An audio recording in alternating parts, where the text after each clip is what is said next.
মামলায় গ্রেপ্তার জীবনকৃষ্ণ সাহা, সিবিআই এর পর ইডির হাতে গ্রেপ্তার। এবার বড়োয়া তৃণমূল বিধায়ক। মোদি ফিরতেই 26-এর ভোটের আগে আবার তৎপর ইডি। 26-এর আগে কি বাংলায় ভোট পেতে ধরপাকড় খেলা এটা?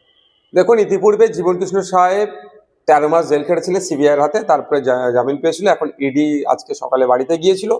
উনি পাঁচিল টপকে পালানোর চেষ্টা করেছিলেন, মোবাইলে ফেলে দিয়েছিল। পাঁচিলের হাইট উঁচু হওয়ার কারণে হয়তো উনি টপকাতে পারেননি, ওনাকে ধরেছে, গ্রেফতার করেছে।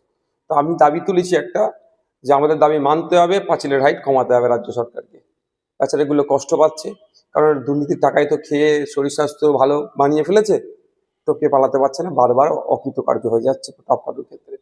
তো এখন ব্যাপারটা হচ্ছে, হঠাৎ এত তৎপর হয়ে উঠছে কেন ইডি বা কেন্দ্রীয় এজেন্সি?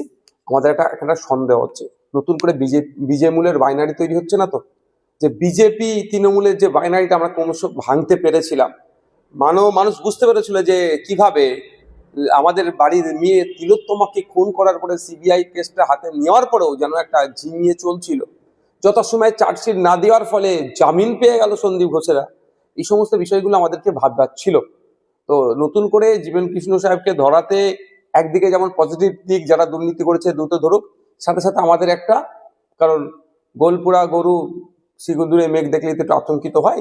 তো আবার নতুন করে বাইনারি তৈরির চেষ্টা হচ্ছে না তো? আমরা চাই এই দুর্নীতির সাথে রাঘব বোয়ালগুলোকে খুঁজে বার করুক। এই চুনোপুটিগুলোকে ধরলে হবে না। এরা টাকাগুলো তুলে কোথায় পাঠাতো, কাদের কাছে টাকাগুলো দিত? এদের ক্ষমতা নেই সব টাকাটা হজম করার।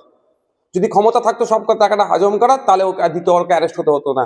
কিন্তু যারা হজম করে নিল, যাদের কাছে টাকাটা তুলে পাঠাতো, অর্থাৎ দুর্নীতি করতো, দুর্নীতির টাকাটা পাঠাতো, তাদেরকে খুঁজে বার করা।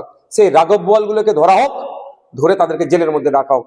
শিক্ষা একটা পুরো প্রজন্মকে শেষ করে দিয়েছে দুর্নীতির কারণে। আজকে উচ্চশিক্ষায় শিক্ষিত হতে মানুষের অনীহা।